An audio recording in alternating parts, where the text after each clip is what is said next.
Welcome back to the latest edition of the Jake's Take with Jacob Elyachar Podcast. I'm your host, Jacob Elyachar, the chief content producer and writer of jakestake.com, a pop culture entertainment news website. I'm very excited to welcome the vocalist of Animal Years, Mike McFadden. So he's part of a Spotify verified band with over 100, as of this recording, 125,000 monthly listeners, and as of this recording as well, the band has 4.7 thousand Facebook fans, and also 12,800 Instagram followers. So please help me welcome Mike McFadden. What an intro! All my stats. I like that. All right, Thank you for having me. You're so welcome, and please give my regards to both Anthonys for us. I will.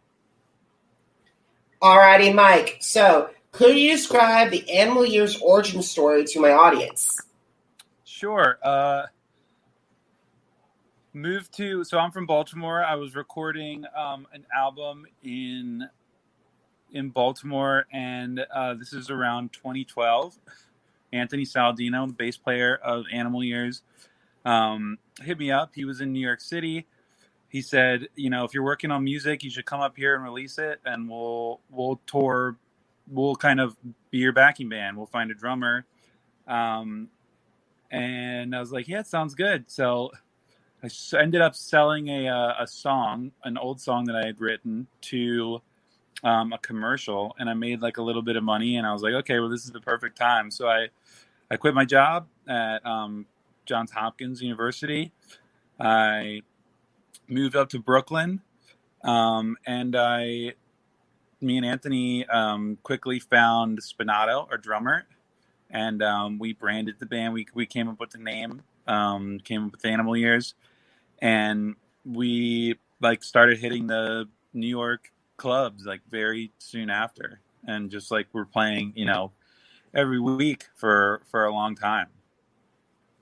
Awesome. I'm glad to hear it. So who are Animal Years music heroes, and how do they enhance the band's sound? Obviously a big one is Josh Ritter, who we named the band after his album, The Animal Years. A lot of singer-songwriters like Ray LaMontagne and Martin Sexton is a huge hero of mine. I think that they enhance this. They might not enhance the sound, but they definitely enhance the songwriting. I draw influences from all of these artists, and they for sure have had a profound effect on our sound. And I think as a songwriter and even as a band, your end product is a sum of all of the music that you enjoy and listen to and are influenced by over many years. So they've definitely, without these artists and these songwriters, I don't really think we would, have any type of sound. Everyone is influenced by their heroes, I totally get it. I have my own influences as well when it comes to podcasting. I give a big shout out to Rob Sesternino, and also for music podcast interviews, the incredible Zach Zing. Both of them are top influence and have influenced my interview style over the years. So let's get started let's turn back the clock before the pandemic. So before the pandemic, Animal Years opened for the iconic rock band, the Blues Travelers. So what were some of the lessons you learned from them that helped grow the band as performers? Those guys, they've been almost the exact same band for so many years. I think they formed in 1989, and they were still out touring and just absolutely rocking out still after all these years. I think I definitely noticed a real amount of professionalism with them, as far as what they would, I would still see them backstage, practicing, even after all those years practicing. The keyboard player Ben had a little practice keyboard backstage where he could just still play. I think that's the only way that you can kind of continue and tour so much, is that you're just constantly kind of working and making sure that you're staying up with your chops. I mean, especially as you get older, like you kind of need to like stay on it more. So I think I definitely took a lot away, like their work ethic, 100%, was the thing that I noticed the most about them. Awesome. So how has the COVID-19 pandemic challenged Animal Years as a group, and how has the group overcome those obstacles? Man, I mean, it's challenged Animal Years. I can speak for probably every band, though, for the most part. You know, financially, you take a huge hit. You know, all of our shows were canceled. You essentially the generating income comes down, you know, just comes to a screeching halt. So it was tough. I mean, I think that the real challenge for a band like us is trying to find other things to do, ways to make money and keep going while we wait to get back on the road. We all were challenged in different ways. I mean, and also just personally, like trying to find that outlet, because there's only so much live streaming you can do. You don't get the same amount of live streaming that you do at a real live show. So I think just like finding other things creatively to, like, you know, fulfill us. For me, it was getting outdoors and trying to do things that were safe and socially distanced. And I ended up like kind of reinvigorating a love for the outdoors. And, you know, Saladino started working on more video projects. But we've all just been challenged because we're not used to being so cooped up for so long. So luckily it looks like there is a light at the end of the tunnel, at least. Totally agree 100% on that. I totally agree. There is a light at the end of the tunnel. So let's get back to some music. So it's been 7 years since Animal Years drops The Sun Will Rise. And what were some of the most memorable songs that fans enjoyed from Sun Did Rise? And why do you think it left an impact on the fan base? Some of the big songs that we still play, Meet Me, Let Go Your Head, Sun Will Rise, the title track, is a big one. I think any band's first album leaves kind of the biggest impact. It's the first sound that you make as a band. It's the first people are hearing your music. And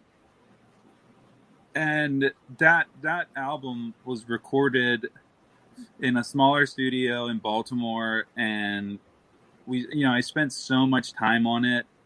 And we really like tweaked it, and it kind of has this like very cool, more like lo-fi, less polished kind of sound. And I think just like the rawness of that, like our first release, our first songs that we were putting out there, I think that combined with, I think there's like a certain romanticism in like when you first hear a band for the first time, and it's like your first kind of journey into it, exploring that band and getting into their music, and people get attached to that. So even as, you know, we keep releasing new music, we'll always go back to that old stuff and play that because people really do love it so much. I mean, one of our fans has like a Sun Will Rise tattoo, cool stuff like that you just, you can't believe someone would do, but it's like, it's an honor that they would do it. Totally agree. I totally agree. So let's talk about your latest album. This is part one of an album called Animal Years, and it's divided into two parts. The first EP dropped on February 26th, and then the second part of the EP will be dropped on May 21st, but the full album expected to drop on June 18th. So what inspired the band to make this decision? Splitting the EP up, the album into two EPs, and then putting them together for the album. Right. Well, I think one of the reasons is that people just don't listen to albums all the way through anymore. And with the whole single culture and Spotify culture, it's just, I think some of your songs are going to get lost in the mix if you just release a whole album. And I just think that there are so many great songs on here that we wanted to split them up and kind of package them differently so that people could get more of an opportunity, I think, to dive into them as smaller sections. And the other reason that we split them up is because this isn't like a concept album. We went into the studio and just had all these songs. We've been touring so much that we didn't have time to like go in to the studio and record or go into like a place and just like write an entire record. We were touring all the time. And finally, all of a sudden, it was time to go back in the studio. And we were just like, man, let's just take all these songs that we've kind of been working on. There was one song that we've just been playing on stage for like 6 years called Talking to You. And we never recorded it. And there's another song that we like just wrote while we were on the road. We wrote it in a hotel room. And we were like, let's take all these songs. They don't all sound like necessarily the genres from 6 years ago to now. The genres are just so, it's all different styles of writing. So I just didn't think it would work all together right away. So I split them up into 2 5-song EPs and just kind of grouped them as best I could to sound more cohesive. And then eventually we will kind of just release them all together. But I wanted to present them in a different package first,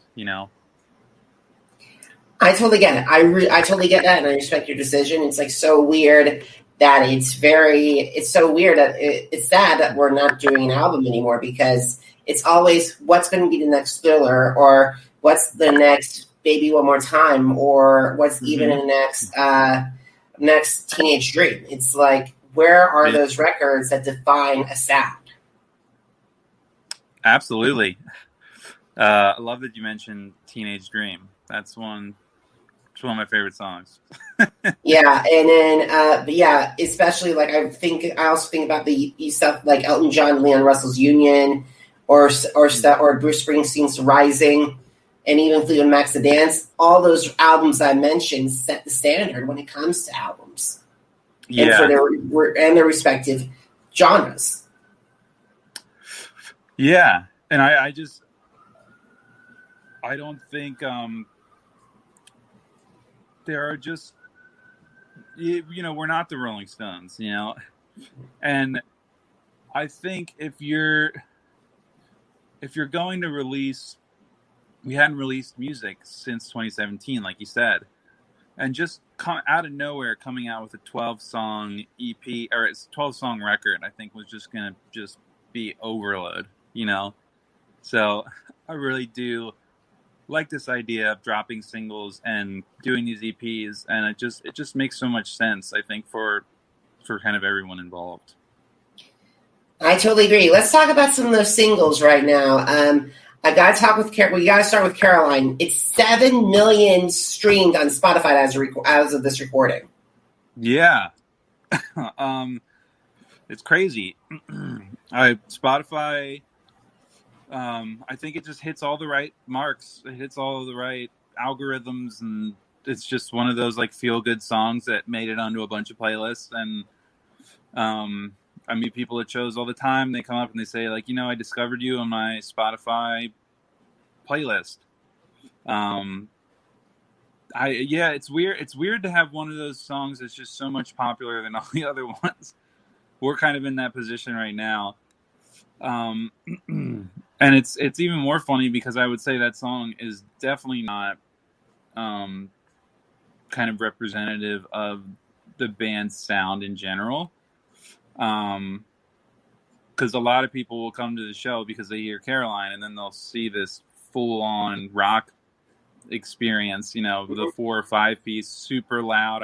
I literally only pick up acoustic guitar for Caroline. So it's it's funny, but it is one of those things, you hear of a lot of bands, and God, I don't want to be compared to this, but there are a lot of bands out there that are very famous for like the one softer, lighter, poppier song.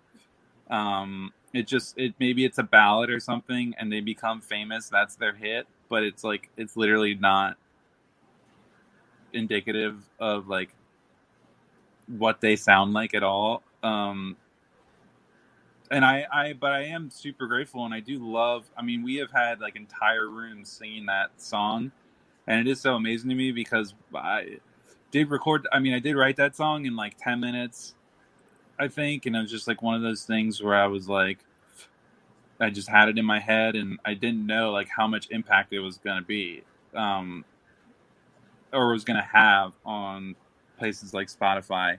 But yeah, 7 million is a crazy number.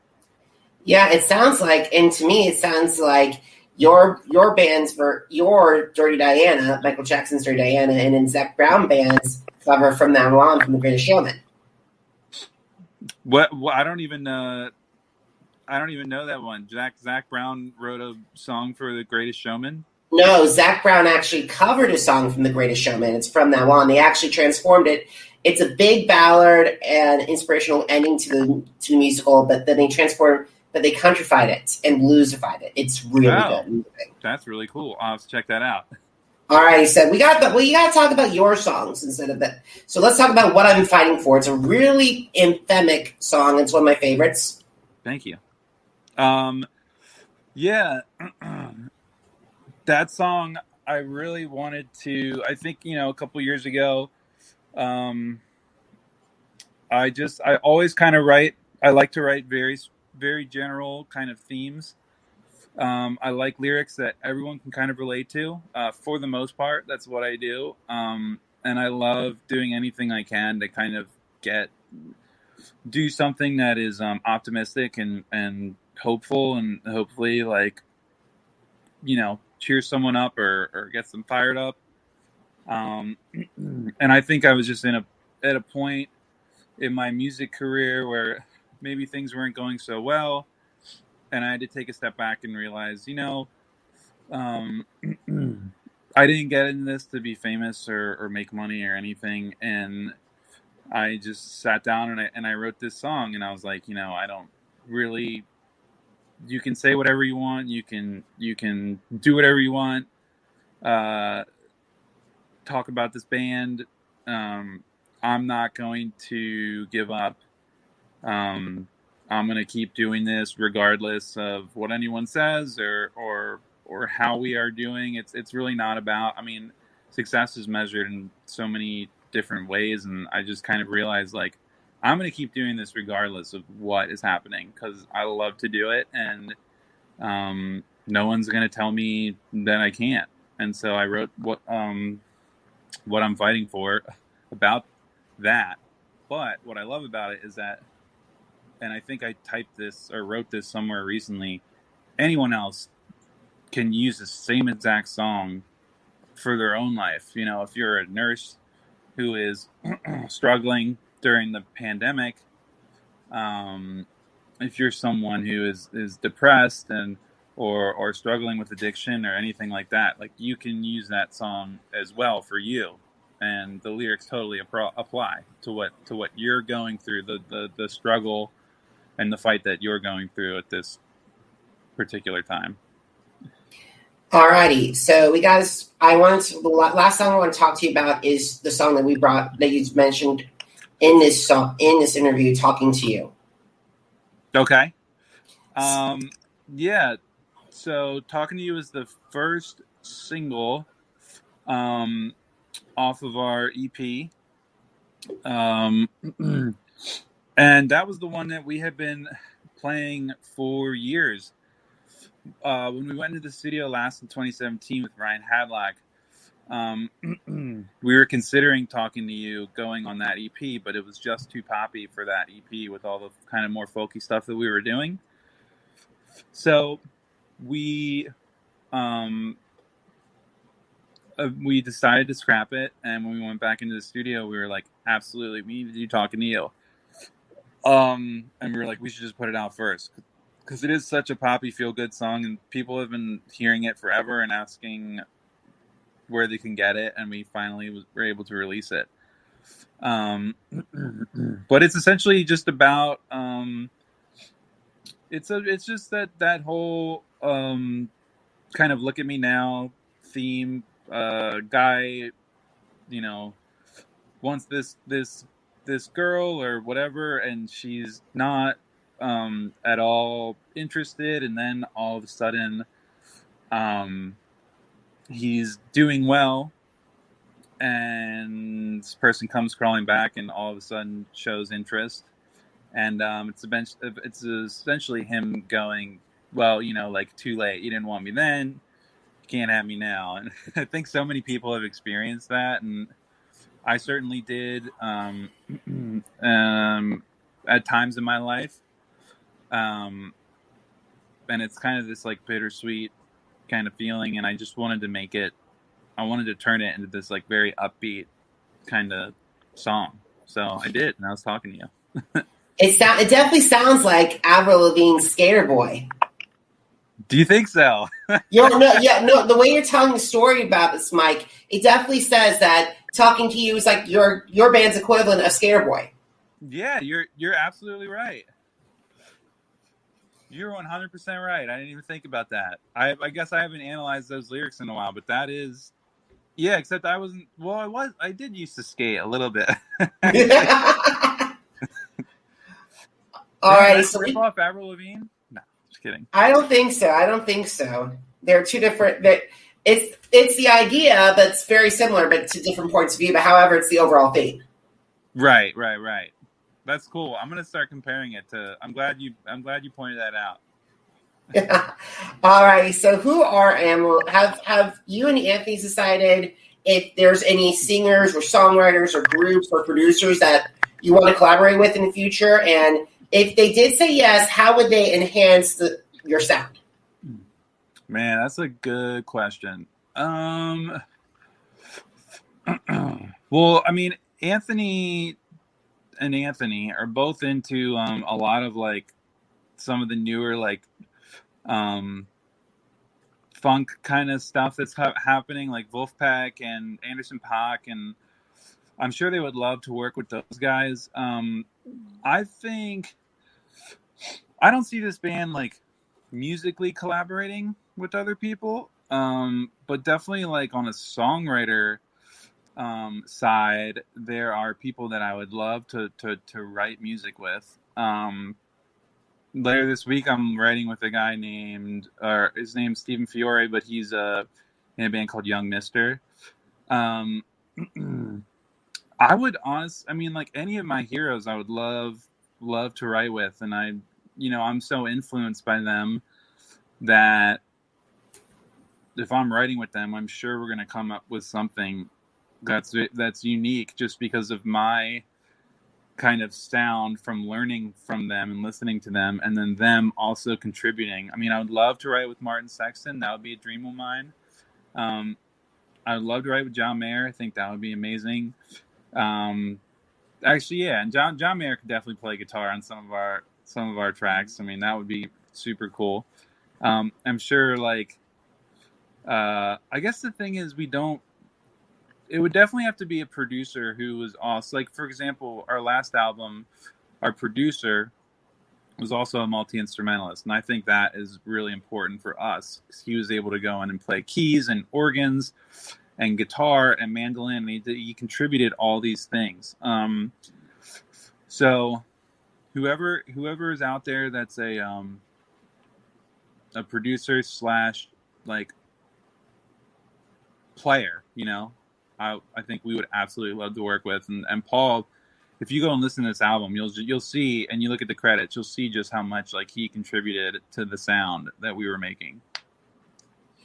Awesome. So let's talk social media really quickly. So what are some of the group's favorite social media channels? By channels, do you mean like? I mean by Facebook, YouTube, Twitter, TikTok. Oh. Well, I think most of us, I know like Saladino likes Instagram. He's geared towards that, and he understands it better. I'm like a little old school, and I like Facebook. I feel like you can engage more with people on there. And I just find so many things through Facebook. don't do TikTok. We don't do Snapchat. I know that we should. It's just like energy that I don't like have right now, and would just love to like focus on music. But I would say overall we are most represented on Instagram for sure. That's where we tend to post most of our content and stories, and where we kind of interact with people. I'd definitely say we're like an Instagram band, if anything. Awesome. So if you had the opportunity to meet with other bands who are looking to advance their careers in the recording industry, what advice would you share with them?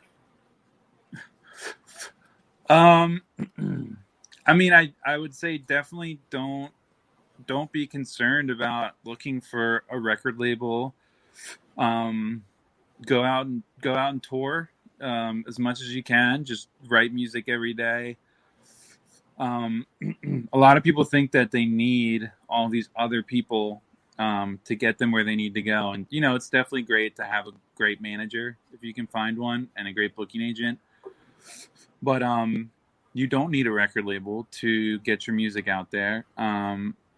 And just because no record label wants to sign you or anything doesn't mean that you're not a talented artist. And just make sure if you sign any contracts, pay a lawyer to look over them for you, because it could totally screw you in the end.